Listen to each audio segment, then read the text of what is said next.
All right. Steve has reminded us that the NFL Combine is coming. 8 Buckeyes selected. I have not seen that list, Steve. So where are we with the Buckeyes headed to Indianapolis? It was just posted at 11 o'clock, I guess, on NFL.com.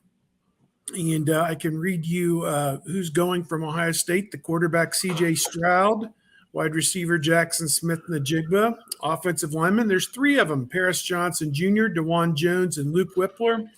Then three guys on defense: Zack Harrison at defensive end, Cam Brown at cornerback, and Ronnie Hickman at safety.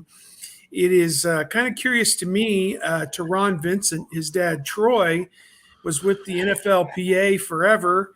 Was an NFL player, NFLPA guy forever, and now I think he works for the commissioner's office with the NFL, I believe.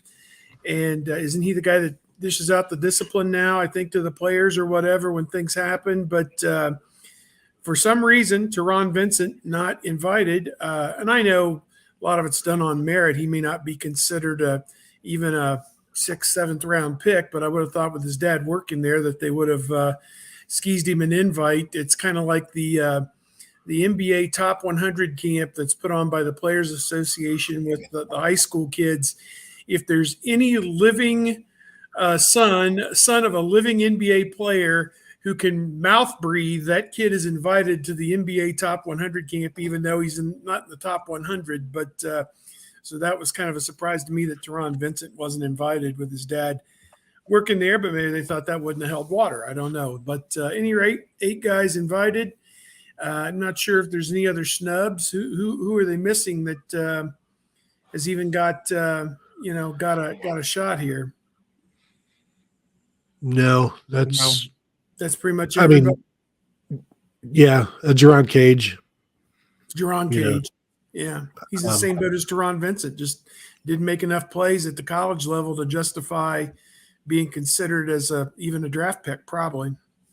I'm looking at Teron Vincent's numbers, and I think career numbers, career numbers of like 60 tackles, about 9 tackles for loss, and 2.5 sacks.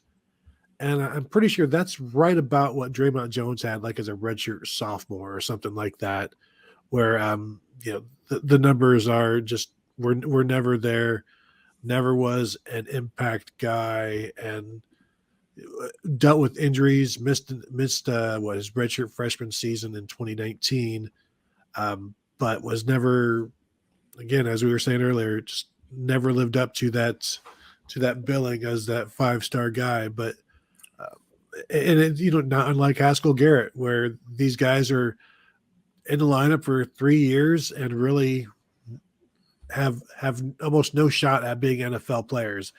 And should you be an Ohio State rotational starter for 2 or 3 years if you have no shot at the NFL? No, sir. And this is why the defense has struggled in recent years. Right there. Even Zack Harrison. Did he play up to 5-star?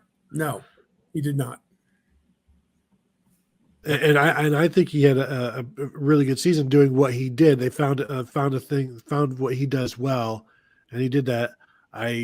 I would expect he would do well at the combine, given his athleticism and his overall traits. I think he made a mistake by backing out of the Senior Bowl, unless, of course, he was injured.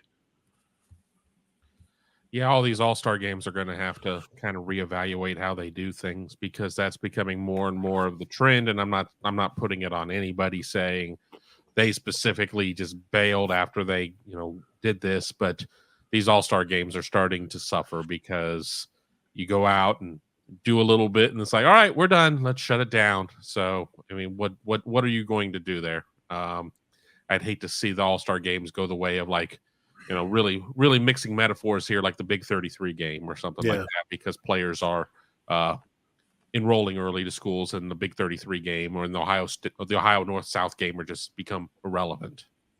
I still go back to what Terry McLaurin did in the Senior Bowl that week leading up in the Senior Bowl week, to go from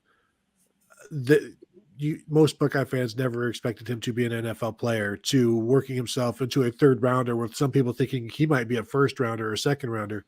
And then, of course, you see him play, and it's like, well, he shouldn't have been a third rounder. He should have been a first or a second rounder. And it really took off there for him at the Senior Bowl.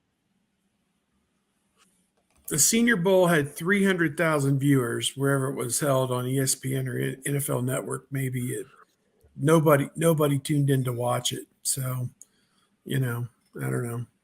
Well, I mean, it's It's like, not for viewers; it's for the NFL. I mean, right. Yeah. I mean, it's great that they NFL put it spots. on TV for some of us sickos. I didn't end up watching it this year. I ended up I was out of the house, but I had every intention of watching it if I was home. And one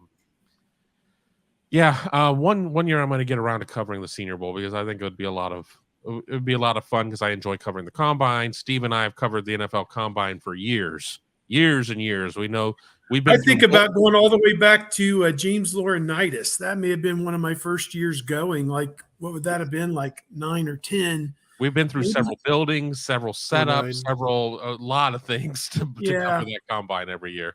Yeah, going on 15 years we've been covering it, or at least I have been. You may have done a year or two before me. Yeah, but I didn't go last year.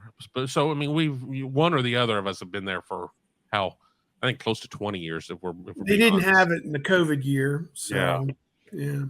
I used to think it was appointment television to watch all those all-star games. I watched the Blue Gray game and the Senior Bowl and the Hula Bowl and whatever else they had. And the East Senior West Bowl went right Shrine. by me. I did the East West Shrine game. The Senior Bowl was played the other day, and I had to see stuff on Twitter about it and thought, oh, I didn't even know they were playing.